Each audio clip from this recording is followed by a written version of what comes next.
नमस्कार। आशा करता हूँ आप सभी सपरिवार सकुशल होंगे। मेरा नाम है विक्रम सिंह ठाकुर और आज हम महाकाव्य महाभारत में से अमृत के लिए गरुड़ जी की यात्रा और गज कच्छप का वृतांत की कथा आपके समक्ष प्रस्तुत करने जा रहे हैं। आप जल्दी से चैनल को सब्सक्राइब कर लीजिए जिससे बाकी की कथाएं भी आपको स्वयं मिल सके। अमृत के लिए गरुड़ जी की यात्रा और गज कच्छप का वृतांत। उग्र शवा जी कहते हैं, शौनक आदि ऋषियों, सर्पों की बात सुनकर गरुड़ ने अपनी माता विंता से कहा, माता, मैं अमृत के लिए जा रहा हूं। उसके पहले मैं ये जानना चाहता हूं कि मैं वहां क्या खाऊंगा। विंता ने कहा, बेटा, समुद्र में निषादों की एक बस्ती है, उन्हें खाकर तुम अमृत ले आओ। एक बात का स्मरण रखना, ब्राह्मणों का वध कभी ना करना, वे सबके लिए अवध्य हैं। गरुड़ जी माता जी की आज्ञा के अनुसार उस द्वीप के निषादों को खाकर आगे बढ़े।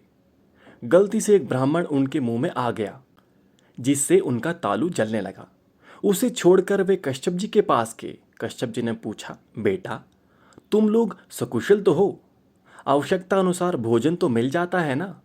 गरुड़ जी ने कहा, मेरी माता सुकुशल है, हम भी आनंद में हैं। यथेच्छा भोजन न मिलने पर कुछ दुख रहता है। मैं अपनी माता को दासीपन से छुड़ाने के लिए सर्पों के कहने पर अमृत लाने के लिए जा रहा हूं। माता ने मुझे निषादों का भोजन करने के लिए कहा था, परंतु उससे मेरा पेट ना भरा। अब आप कोई ऐसी खाने की वस्तु बताइए जिसे खाकर मैं अमृत ला सकूं। कश्यप जी ने कहा, बेटा, यहां से थोड़ी दूर पर एक विश्वविख्यात सरोवर है। उसमें एक हाथी और एक कछुआ रहता है। वे दोनों पूर्व जन्म के भाई परंतु एक दूसरे के शत्रु हैं। वे अब भी एक दूसरे से उलझे रहते हैं। अब उनके पूर्व जन्म की कथा सुनो। प्राचीन काल में विभावसु नामक एक बड़े क्रोधी ऋषि थे। उनका छोटा भाई था बड़ा तपस्वी सुप्रतीक। सुप्रतीक अपने धन को बड़े भाई के साथ नहीं रखना चाहता था। वह नित्य बंटवारे के लिए कहा करता। विभावसु ने अपने छोटे भाई से कहा, सुप्रतीक, धन के मोह के कारण ही लोग उसका बंटवारा चाहते हैं और बंटवारा होने पर एक दूसरे के विरोधी हो जाते हैं। तब शत्रु भी उनके अलग अलग मित्र बन जाते हैं और भाई भाई में भेद डाल देते हैं। उनका मन फटते ही मित्र बने हुए शत्रु दोष दिखा दिखा कर वैर भाव बढ़ा देते हैं। अलग अलग होने से तत्काल उनका अधपतन हो जाता है, क्योंकि फिर वे एक दूसरे की मर्यादा और सौहार्द का ध्यान नहीं रखते। इसी से सत्पुरुष भाइयों के अलगाव की बात को अच्छा नहीं मानते। जो लोग गुरु और शास्त्र के उपदेश पर ध्यान न देकर परस्पर एक दूसरे को संदेह की दृष्टि से देखते हैं, उनको वश में रखना कठिन है। तू भेदभाव के कारण ही धन अलग करना चाहता है, इसलिए जा, तुझे हाथी की योनि प्राप्त होगी। सुप्रतीक ने कहा, मैं हाथी होऊंगा तो तुम कछुआ होंगे।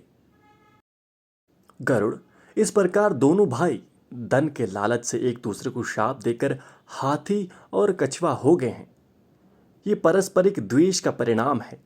वे दोनों विशालकाय जंतु अब भी आपस में लड़ते रहते हैं। हाथी 6 योजन ऊंचा और 12 योजन लंबा है। कछुआ 3 योजन ऊंचा और 10 योजन गोल है। वे मतवाले एक दूसरे का प्राण लेने के लिए उतावले हो रहे हैं।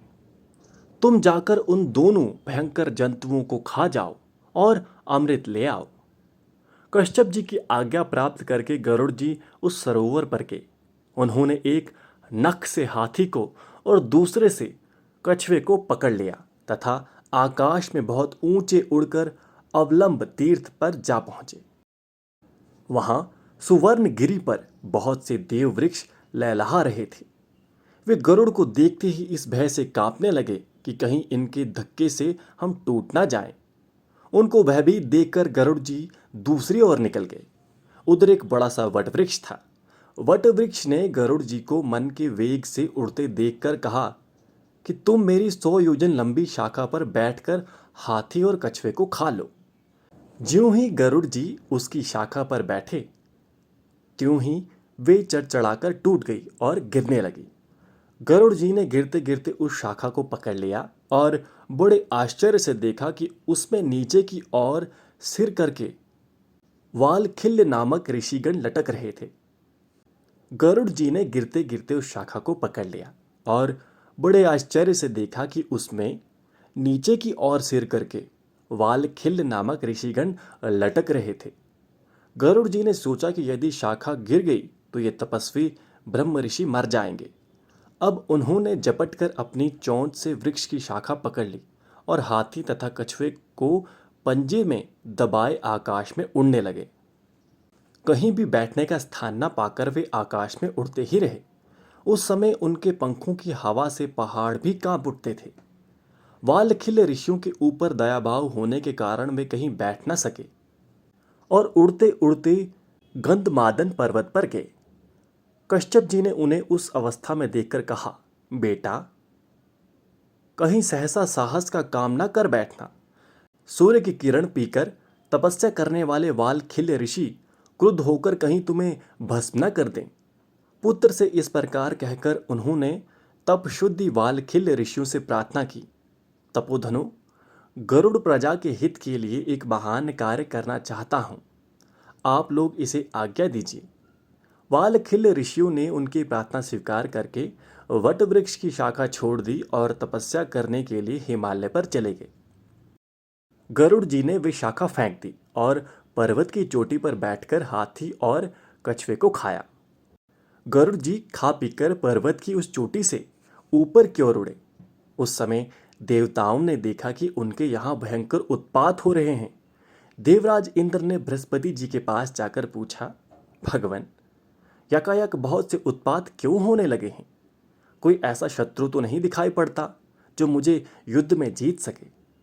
बृहस्पति जी ने कहा, इंद्र, तुम्हारे अपराध और प्रमाद से तथा महात्मा वालखिल्य ऋषियों के तपोबल से विंतानंदन गरुड़ अमृत लेने के लिए यहाँ आ रहे हैं। वे आकाश में स्वच्छंद विचरता तथा इच्छा अनुसार रूप धारण कर लेता है। वे अपनी शक्ति से असाध्य कार्यों को भी साध सकता है। अवश्य ही उसमें अमृत हर लेने की शक्ति है।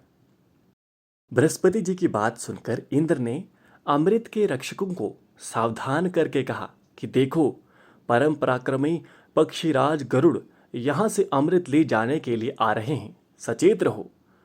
वे बलपूर्वक अमृत ना लेने पावे। सभी देवता और स्वयं इंद्र भी अमृत को घेर कर उसकी रक्षा के लिए डट गए। गरुड़ ने वहां पहुंचते ही पंखों की हवा से इतनी धूल उड़ाई कि देवता अंधे से हो गए। वे धूल से ढककर मूंद से बन गए। सभी रक्षक आंखें खराब होने से डर गए। वे एक क्षण तक तो गरुड़ जी को देख भी नहीं सके। सारा स्वर्ग शुद्ध हो गया। चोंच और डैनों की चोट से देवताओं के शरीर जर्जित हो गए। इंद्र ने वायु को आज्ञा दी कि तुम ये धूल पर्दा फाड़ दो, ये तुम्हारा कर्तव्य है। वायु ने वैसा ही किया। चारों ओर उजाला हो गया। देवता उन पर प्रहार करने लगे। गरुड़ ने उड़ते उड़ते ही गरज कर उनके प्रहार सह लिए और आकाश में उनसे भी ऊंचे पहुंच गए। देवताओं के शस्त्रों के प्रहार से गरुड़ तनिक भी विचलित नहीं हुए। गरुड़ जी ने उनके आक्रमण को विफल कर दिया। गरुड़ जी के पंखों और चोंचों की चोट से देवताओं की चमड़ी उधड़ गई। शरीर खून से लथपथ हो गया। वे घबराकर स्वयं ही तितर बितर हो गए। इसके बाद गरुड़ आगे बढ़े। उन्होंने देखा कि अमृत की चारों ओर आग की लाल लाल लपटें उठ रही हैं।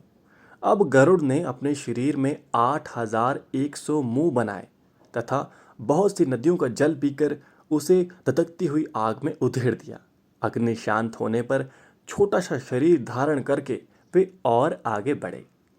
उग्र जी कहते हैं, सूर्य की किरणों के समान उज्जवल और सुनहला शरीर धारण करके गरुड़ ने बड़े ही वेग से अमृत के स्थान में प्रवेश किया। उन्होंने वहां देखा कि अमृत के पास एक लोहे का चक्र निरंतर घूम रहा है। उसकी धार तीखी है। उसमें सहस्त्र अस्त्र लगे हुए हैं। वे भयंकर चक्र सूर्य और अग्नि के समान जान पड़ता है। उसका काम ही था अमृत की रक्षा। गरुड़ जी चक्र के भीतर घुसने का मार्ग देखते रहे। एक क्षण में ही उन्होंने अपने शरीर को संकुचित किया और चक्र के आरे के बीच होकर भीतर घुस गए। अब उन्होंने देखा कि अमृत की रक्षा के लिए दो भयंकर सर्प नियुक्त है। उनकी लपलपाती जीभें, चमकती आंखें और अग्नि से शरीर क्रांति थी। उनकी दृष्टि से विष का संचार होता था। गरुड़ जी ने धूल झोंक कर उनकी आंखें बंद कर दी, चोंचों और पंजों से मार मार कर उन्हें कुचल दिया, चक्र को तोड़ डाला और बड़े वेग से अमृत पात्र लेकर वहां से उड़ गए। उन्होंने स्वयं अमृत नहीं पिया, बस आकाश में उड़कर सर्पों के पास चल दिए। आकाश में उन्हें विष्णु भगवान के दर्शन हुए। गरुड़ जी के मन में अमृत पीने का लोभ नहीं है, ये जानकर अविनाशी भगवान उन पर बहुत प्रसन्न हुए और बोले, गरुड़, मैं तुम्हें वर देना चाहता हूँ, मन चाहे वस्तु मांग लो। गरुड़ जी ने कहा, भगवान, एक तो आप मुझे अपनी ध्वजा में रखिए, दूसरा कि मैं अमृत पिए बिना ही अमर अजर हो जाऊं। भगवान ने कहा, तथास्तु। गरुड़ ने कहा, मैं भी आपको वर देना चाहता हूं, मुझसे कुछ मांग लीजिए। भगवान ने कहा, तुम मेरे वाहन बन जाओ। गरुड़ ने ऐसा ही होगा कहकर उनकी अनुमति से अमृत लेकर यात्रा की। अब तक इंद्र की आंखें खुल चुकी थी। उन्होंने गरुड़ को अमृत ले जाते देख क्रोध से भरकर वज्र चलाया। गरुड़ ने वज्रहत होकर भी हंसते हुए कोमल वाणी से कहा, इंद्र, जिनकी हड्डी से ये वज्र बना है, उनके सम्मान के लिए मैं अपना एक पंख छोड़ देता हूं। तुम उसका भी अंत नहीं पा सकोगे। वज्रघात से मुझे तनिक भी पीड़ा नहीं हुई है। गरुड़ ने अपना एक पंख गिरा दिया। उसे देखकर लोगों को बड़ा आनंद हुआ। सबने कहा, जिसका ये पंख है उस पक्षी का नाम सुपर्ण हो। इंद्र ने चकित होकर मन ही मन कहा, धन्य है ये पराक्रमी पक्षी। उन्होंने कहा, पक्षीराज, मैं जानना चाहता हूं कि तुम में कितना बल है, साथ ही तुम्हारी मित्रता भी चाहता हूं। गरुड़ जी ने कहा, देवराज, आपके इच्छा अनुसार हमारी मित्रता रहे। बल के संबंध में क्या बताऊं, अपने मुंह से अपने गुणों का बखान, बल की प्रशंसा सत्पुरुषों की दृष्टि में अच्छी नहीं है। आप मुझे मित्र मानकर पूछ रहे हैं तो मैं मित्र के समान ही बतलाता हूं कि पर्वत, वन, समुद्र और जल सहित सारे पृथ्वी को तथा इस ऊपर रहने वाले आप लोगों को अपने एक पंख पर उठाकर मैं बिना परिश्रम के उड़ सकता हूं। इंद्र ने कहा, आपकी बात 16 आने सत्य है। आप अब मेरे घनिष्ठ मित्रता स्वीकार कीजिए। यदि आपको अमृत की आवश्यकता ना हो तो मुझे दे दीजिए। आप ये ले जाकर जिन्हें देंगे वे हमें बहुत दुख देंगे। गरुड़ जी ने कहा, देवराज, अमृत को ले जाने का एक कारण है। मैं इसे किसी को पिलाना नहीं चाहता हूं। मैं इसे जहां रखूं वहां से आप उठा लाइए। इंद्र ने संतुष्ट होकर कहा, गरुड़, मुझसे मुंह मांगा वर ले लो। गरुड़ को सर्पों की दृष्टा और उनके छल के कारण होने वाले माता के दुख का स्मरण हो आया। उन्होंने वर मांगा, ये बलवान सर्प ही मेरे भोजन की सामग्री हो। देवराज इंद्र ने कहा, तथास्तु। इंद्र से विदा होकर गरुड़ सर्प के स्थान पर आए। वहीं उनकी माता भी थी। उन्होंने प्रसन्नता प्रकट करते हुए सर्पों से कहा, ये लो, मैं अमृत ले आया, परंतु पीने में जल्दी मत करो, मैं इसे कुशों पर रख देता हूं।